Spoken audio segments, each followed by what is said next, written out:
Hi friends, வாங்க சத்து மாவு கொழுக்கட்டை எப்படி பண்ணுறதுன்னு பார்க்கலாம். அதுக்கு பார்த்திங்கன்னா கொஞ்சம் சத்து மாவு எடுத்துக்கோங்க. வெல்லமோ சர்க்கரையோ எது வேணால் ஆட் பண்ணிக்கலாம், உங்கள் இஷ்டம்தான். அதை ஆட் பண்ணிவிட்டு நல்லா கலந்து விட்டுக்கோங்க. நம்ம சேனலை ஃபஸ்ட் டைம் பார்க்குறேன்னா சப்ஸ்கிரைப் பண்ணிக்கோங்க.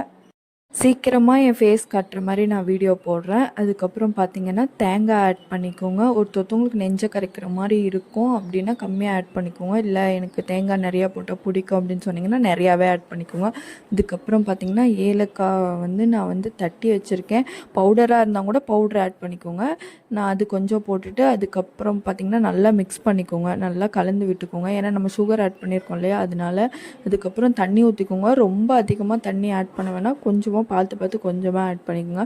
ரொம்ப அதிகமாக ஊற்றினாலும் பிரச்சனை கிடையாது. சத்து மாவு கொஞ்சம் ஆட் பண்ணிக்கிட்டிங்கன்னா கரெக்டாக ஆகிடும். ரொம்ப அழுத்தமாக பிசையணும் அப்படிலாம் கிடையாது, சும்மா நார்மலாக பிசைஞ்சாலே நமக்கு கொழுக்கட்டை ஷேப்புக்கு வந்துடும்.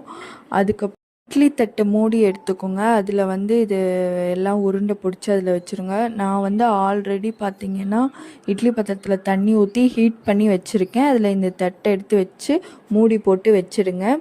மினிமம் பார்த்திங்கன்னா 5 to 10 மினிட்ஸுன்னு நினைக்கிறேன் குக் ஆகிறதுக்கு. நான் டைமிங் நோட் பண்ணல, ஒரு 5 மினிட்ஸ்லேயே வெந்துடும் தான் நினைக்கிறேன். நீங்கள் பார்த்துக்கோங்க.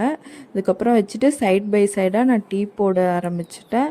பால் காய வச்சுட்டு டீ தான் போட்டேன். ஈவினிங் டைம் ஃப்ரீயாக இருந்தீங்கன்னா இது ஒன் டைம் செஞ்சு பாருங்கள், ஹெல்த்துக்கும் ரொம்ப நல்லது. சத்து மாவு வீட்டில் குழந்தைகள்லாம் இப்போ லீவுக்கு வீட்டில் தான் இருப்பாங்க.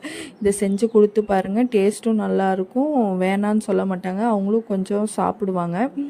நம்மளுக்கும் கொஞ்சம் ஹெல்த்தியாக கொடுத்த மாதிரி ஒரு ஃபீலாக இருக்கும். அதுக்கப்புறம் பார்த்திங்கன்னா கொழுக்கட்டை வெந்திருந்துச்சு, எடுத்து பார்த்தேன். நல்லா சாஃப்டாக சூப்பராக இருந்துச்சு. ஒன் டைம் செஞ்சு பார்த்துட்டு எப்படி இருக்குதுன்னு சொல்லிட்டு கமெண்ட்டில் சொல்லுங்கள். நம்ம சேனலை சப்ஸ்கிரைப் பண்ணிக்கோங்க.